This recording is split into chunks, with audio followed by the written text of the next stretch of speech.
Hi, Nicholas. Thank you so much for helping with my project. Could you say a little about yourself? Oh, crikey. Well, what do you want to know? I'm a colleague of yours. We work together, sort of. I'm in the London office. I'm actually in the London office now. You can see London behind me. Oh, I've got a message. Sorry. Are you going to edit this? I can make faux pas. Oh, I wasn't planning to edit it. I just don't quite have suddenly the dialogue box suddenly popped up saying that I was being recorded. So a little bit of a distraction. Sorry. So yes, I'm based in the UK, work in the London office, engineering manager, managing a team of engineers in Anaplan, working on stuff that should help engineers to work more efficiently. And then in my spare time, I love tinkering with low-powered and retro computing, and I'm a bit of an avid space geek as well. Not nearly up to your standards, I think, but a bit of an avid space geek. Yeah, so there we go. That's me, father of two. And that's awesome. So about your tinkering, are you talking like Arduino or 8088 or?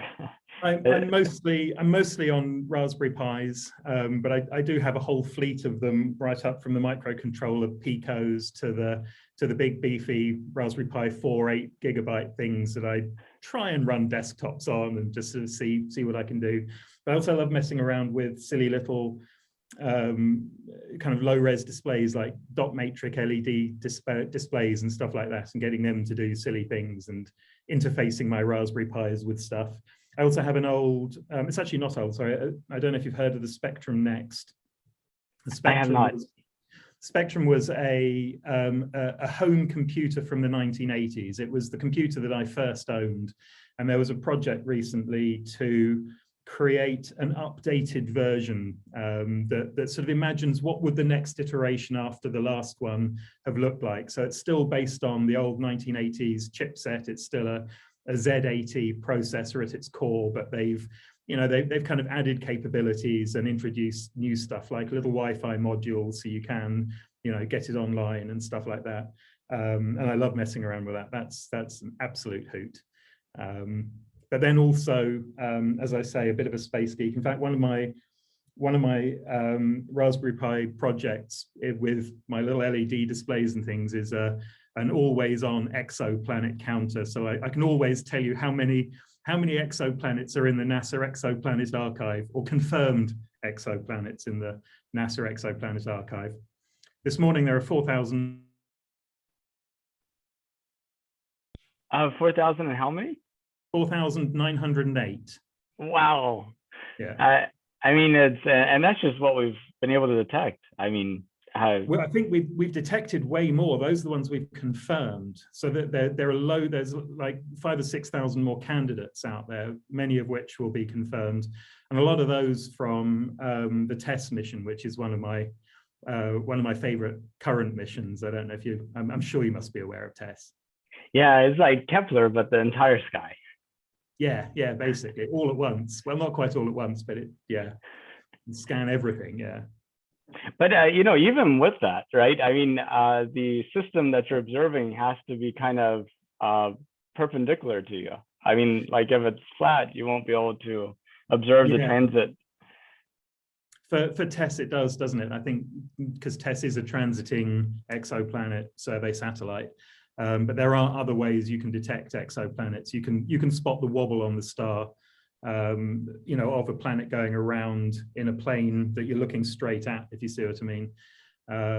You can see the wobble of the planet's gravitational pull on the star and detect it that way and things like that. So there are other ways of spotting exoplanets, but the transiting method does seem to be the one that's yielding the most results. At least that's what I understand. I feel like I'm talking to an expert here, and I probably shouldn't try and sound like I know too much because it's such a vast field. It's like there's I think the experts are like really deep into it, and they could go into the intricacies into detail. But I wanted to talk a little bit about, I mean, the only way we get a technological future is if we have engineers who are like creative and actually understand like the fundamentals and feel comfortable creating things. And I feel like a lot of that comes from, tinkering, like what you do on the side. And I remember as a kid also tinkering a lot.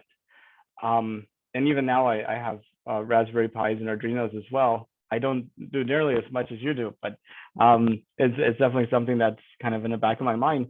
But I get this, I look at my children, they have like these massive closed box computers that basically say "don't tinker" written on them in some form or fashion. And I don't think like the technology is at the point where people feel comfortable tinkering with it anymore. And I was wondering what your thoughts were. No, I agree completely. I look at the way I got into computing as a teenager, young teenager, even probably maybe about the age of 12 or whatever. And it was because of that Spectrum that I got. And with a Spectrum, you plug it into your television, the keyboard is built in, you plug it into a power supply, you turn it on and it boots up straight to an interpreter. Basically, you can't do anything in there unless you're writing a little bit of code. And okay, so the first line of code you write might be load quote to load a game off a tape, but essentially you're straight into an interpreter. Whereas you look at computers nowadays, and if you want to start writing code, there's a real barrier to entry. You have to go out and figure out what the tool set is that you're going to use and what's the most appropriate way to get into it, and then go and get those tools and learn how to use them. And I think that's another aspect that I think actually is a little bit of a barrier to entry. But I also agree on the tinkering front. I think there was back in those days, there was a real sense that was the way you got stuff done. You kind of opened, if things went wrong, you opened it up and got inside with a screwdriver and, figured it out. So, yeah, I completely agree. I even saw a news article yesterday about this concept of right to repair. And I was talking about a completely different industry, farmers, and apparently being able to repair their tractors without having to go through the manufacturer. So it just seems to me that if we don't create creative, engaged people that go, man, how does this really work? What if I change this? What happens? And develops a deep fundamental understanding that essentially this innovation rush that humanity's been on will come to an end. Well, I don't know if it'll come to an end. I guess I'm a little bit more optimistic than that, but I do think it's a shame that we don't live in a society that is a little bit more encouraging of that kind of, just mess around, try stuff out, don't be afraid to give it a go. You put a £5 computer in somebody's hand. If they blow it up, it's a £5 computer. Never mind, it's not the end of the world. But you give them an expensive Apple Mac or whatever else, then there's the fear, right? So yeah, it would be nice to see more things like Raspberry Pis. Actually, one of the other things that I think does help with stuff like this is actually Lego. I think Lego is a wonderful toy that just sort of does. It'll turn up with a set and a set of instructions, and maybe you build the thing that the instructions tell you to build, but then I don't know any kid who doesn't then rip it apart and start trying to make other things or modify it or tinker with it. And when Lego introduced their programmable Lego, so then you can start to build robots and things with Lego, I thought that they're really, I admired the fact that they recognized the strength of what it was they had. So I guess I would encourage kids nowadays to go out and buy programmable Lego sets and mess around with those, and then maybe get some Raspberry Pis and plug them into things and see what they can do. So yeah. In fact, I think they have a 3D printable piece where you can actually create a Lego brick container for your Raspberry Pi, so you could almost replace the Mindstorm brick, I guess. Yeah. So what got you into, did you want the Spectrum, or did your parents buy it for you? How did that work out? I think so. So my dad was an academic. He was a geographer, but was quite interested in working in cross-discipline ways. And he got into seeing if he could build computational models of things from his field in human geography, right in the early days of computing. So when the first cheap home computers came out, he got one for himself. He got something called a ZX81, and I do seem to recall kind of gravitating to it a little bit. It was his computer, but I kind of wanted to go and see what it could do and find out if I could make it do things too. And I think my parents saw that and recognized that a computer of my own would be a good birthday present. I hadn't asked for it. In fact, I was delighted when I got it. I probably didn't ask for it because I thought it would be asking for too much. But no, I got a ZX Spectrum 48K in 1983, and and the rest is history. I think that's about the same time I got a Commodore VIC-20, which was, right. It seems kind of similar to the way you described the Spectrum. You had to hook up to a TV. It just loads up and you have a command prompt. Yeah. Mm. Yeah. Similar sort of thing. Yeah. So I guess coming back to the moon and space, did you know that NASA was planning to send astronauts to the moon for the first time since 1972? I did. Yes, I did. It won't surprise you to know that I knew that. The Artemis program, I think, is what you're referring to. Yes, I knew that. And what do you think about it? Oh, I can't wait. It's really exciting.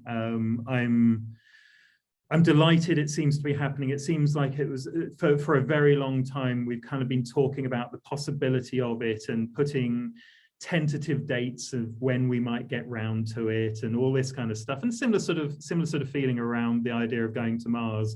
Maybe we'll get there around 2030 or this sort of stuff. But when Artemis started becoming real, my excitement levels started amping up hugely. I'm a little bit skeptical about the first flight happening in 2024. I know the first flight, Artemis 1, is supposed to be manned and going around the moon, isn't it?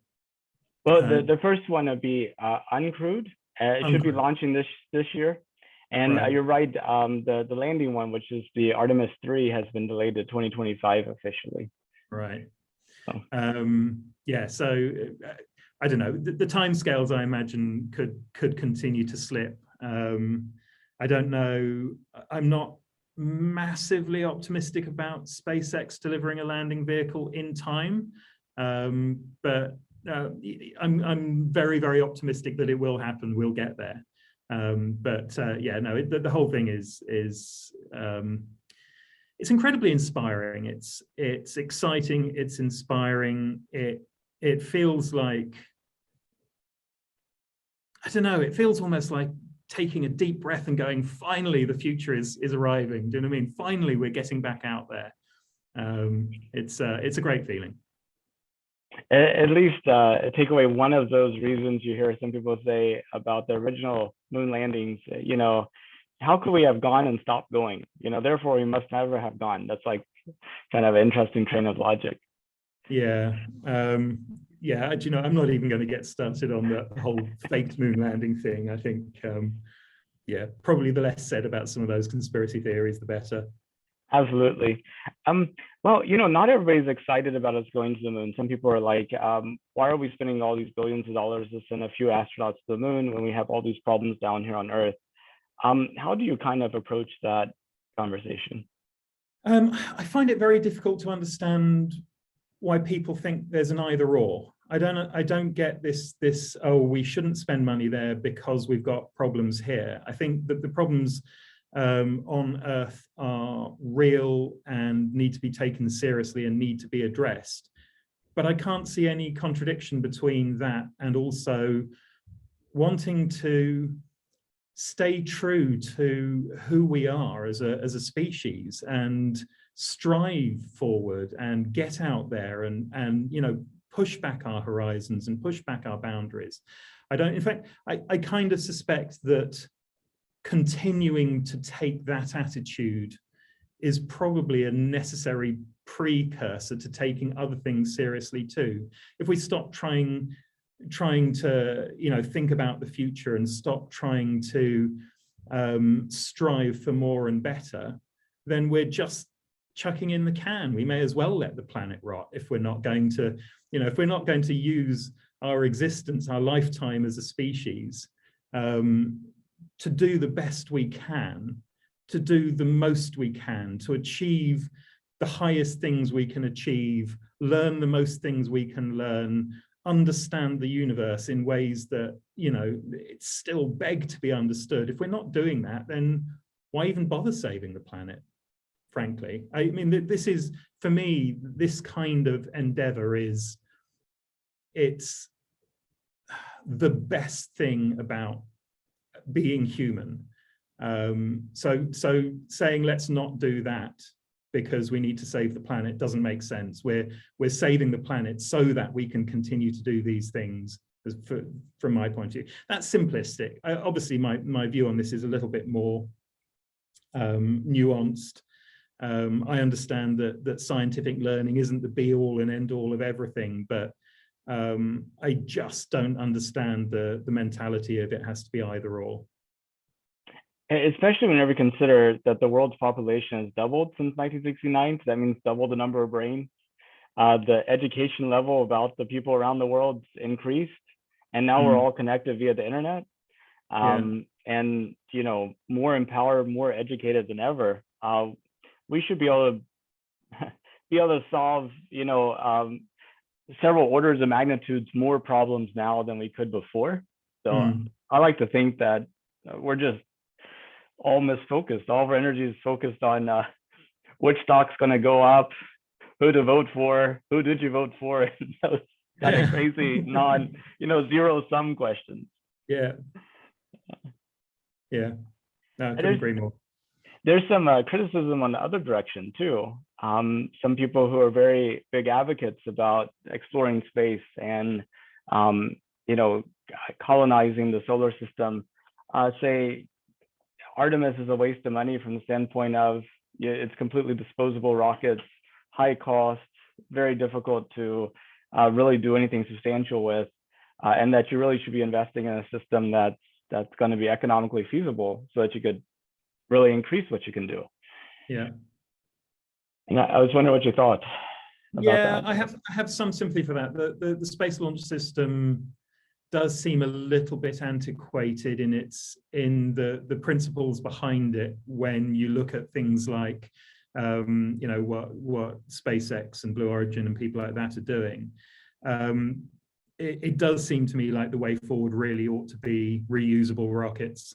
I think that NASA is a huge and complex organism that takes a long time. It's a long, slow process to turn it around. It's got its tried and tested and proven ways of doing things, and it's going to take those approaches, favor those approaches over newer disruptive approaches.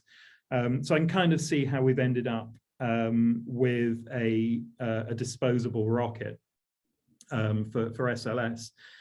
I suspect it probably will be the last of the ones we build. To some extent, I kind of go, so we've got this SpaceX Super Heavy, and we've got SLS, and do we really need both?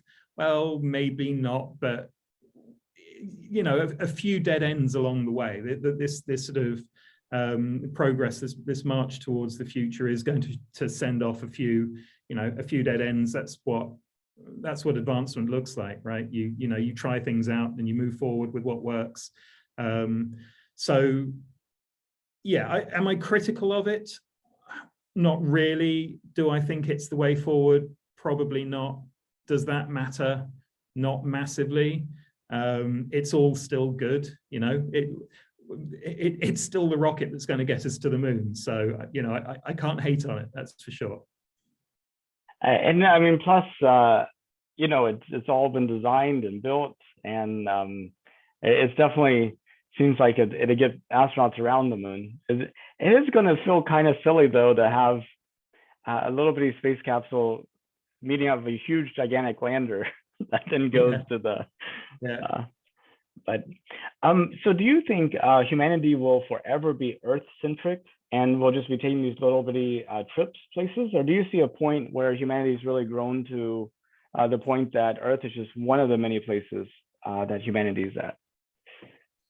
Wow, that's a big question. I guess that depends how much longer humanity is around for. You know, all species become extinct at some point. I would like to think we have a little while left to go, and I would love to think that we establish ourselves on other planets. I guess it depends what we mean by establish ourselves. You know, having a permanently manned base on the moon is one thing, but I suspect that's not really what you mean. You're kind of thinking of slightly more kind of global societies and communities on other planets or moons of other planets or wherever else. I think we're a long way from there. I think we're a long way from there. But you know, we're never going to get to be a species like that unless we take those first little steps. So whether or not that's where we end up, it's certainly not in my lifetime, and I would hate to speculate, but I still think it's worth striving forward. Okay, let's assume it happens though, that Elon Musk develops a 1,000,000-person city on Mars, and you have some descendants that actually make their way over there. And your great granddaughter has grown up in Mars all her life, and she's in high school. Yeah. And she's doing a project for social studies or something where she needs to go and kind of talk about how humanity was before it became multiplanetary. Mm-hmm. And she finds this interview, and is there like some tidbit you can give her about how you see the world today that might resonate with people in the future? Oh wow. I don't even know how to start answering that question. How do I see the world now? From a slightly short-sighted point of view, I'm frankly quite scared at the moment. I see shifts in politics and geopolitics that look all wrong, and feel kind of a little bit powerless to do anything about that. Like you're just sort of sitting watching a disaster unfold in slow motion. I hope that's just pessimism. I hope things turn out for the best, but there are some not good influences that have a great deal of sway at the moment in ways that I find a little bit scary. More, maybe a bit less sort of narrowly focused on the here and now. Life is good. I hope that artificial intelligence comes to fruition in a way where the burden of generating the means for a comfortable life is taken away from people and distributed to people fairly, so that actually people are enjoying a happy life in the future, where they can focus on learning and self-improvement and all those other things we've kind of already touched on, rather than just having to generate wealth for themselves. I hope that AI turns out to be the thing that solves that, and is deployed in a way where it's you know, the distribution of wealth is fair. Other than that, life is actually good. Other than being a bit scared, life is good. You know, we're a species of people who form families and love each other and do things and try to make each other happy, by and large. It's a scary world, but still a good one. I don't know if that's the kind of thing you want. It's an odd question. I'm not sure how to communicate with that great granddaughter on Mars. I mean, I think her life and our lives are so different that it'll probably be like creating that common foundation on which is essential for communication is probably impossible to do. I agree. So if it was safe and affordable, would you take a trip to space? Oh yeah. Oh yeah. Yeah. How far would you go? To the moon? Would you immigrate to Mars? Oh no, Enceladus. I want to go to Enceladus. Send me to Enceladus. I want to see the tiger stripes of Enceladus up close and the ice geysers, and I want to be able to look out into the sky and see the rings of Saturn hanging there in the sky so close you could almost reach out and grab a chunk of ice out of them. That's where I want to go. That sounds awesome. I would say that's probably just became the best answer. The answer that I was favoring before that was, yeah, I'd go even if the aliens would abduct me. Yeah, I'm not holding out for that. Yeah. Well, Nicklas, I know we talked about a lot of things. Was there anything that you wanted to talk about, or did you have any questions for me? I can't think of any off the top of my head, except that I am still really curious to, to kind of know what it's going to be like in your new role, because that's the thing that makes me most intrigued. If there's anything you can say about what you anticipate about that, what you expect that to be like, how you expect your day-to-day life to go once you're doing cool things with space rockets and space stations and stuff like that. I would love to hear about it. Yeah, actually, I do have a little bit of knowledge about it. So as a flight controller, you kind of do three different things. You plan missions, train for missions, and then actually fly missions. So my team would be responsible for station power, articulation, and thermal control. So basically, one of the big things that my team is responsible for is the power generation on the International Space Station, making sure that the solar panels stay pointed towards the sun, the distribution of that power to various systems, storing that power, kind of trying to make sure that what we have planned in terms of using various equipment and making sure, of course, you always have enough for life support, that you have the right power for that, and then kind of maybe getting the plan adjusted so that we don't overload the demand.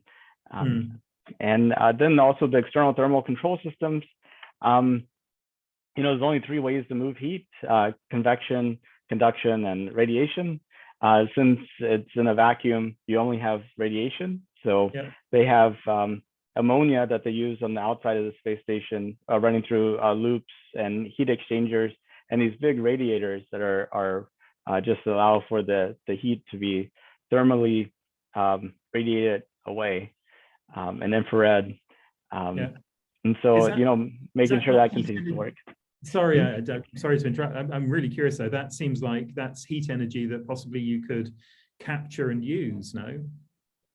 Well, it's heat or cold isn't what gives you the energy. It's the delta. You need to have an access to something cold and something hot. So since pretty much the only way you're like radiating things away, that is a good question. Is there a way to actually get some energy out of that heat? And I don't know, but it's definitely something to explore some more. Yeah. Cool. But I'll be a lot smarter in a year and a half after the training. So maybe ask me again then. Well, I would love to stay in contact if you'd be up for it. I would love to ping you from time to time and just hear how things are going, because it's the closest I'm going to get. So I wouldn't settle on that just yet. Life is long, and who knows? Yeah. Asked me 5 years ago, I would have never suspected I would be doing this today. Yeah, I'm not seeing a UK-based space industry building up, sort of to that sort of scale anytime soon, I have to say. And having dropped out of Europe, I'm not sure that the European Space Agency is. Well, actually, this is a very interesting point. The European Space Agency was created before the European Union, the EU, and the UK is still part of the European Space Agency. I do know that. I'm sorry, I was being a little bit facetious, a little bit barbed. Okay, well, because I think that I think a lot of people in the UK may not be aware of that, actually. Yeah. Well, cool. Well, thank you so much for your time, and it was such a pleasure to get to connect. And I would love to connect in the future. And if you ever come to Houston, I'd love to give you a tour. Oh, and that may happen as soon as we're allowed to travel more freely. I think I may treat myself to that. That'd be awesome. And we have to take a 7-hour road trip to South Texas and see SpaceX's facility too. That would be awesome. Yeah, brilliant. Okay. Well, you have a good rest of your day. You too. Bye-bye. Cheers. Ta-ra.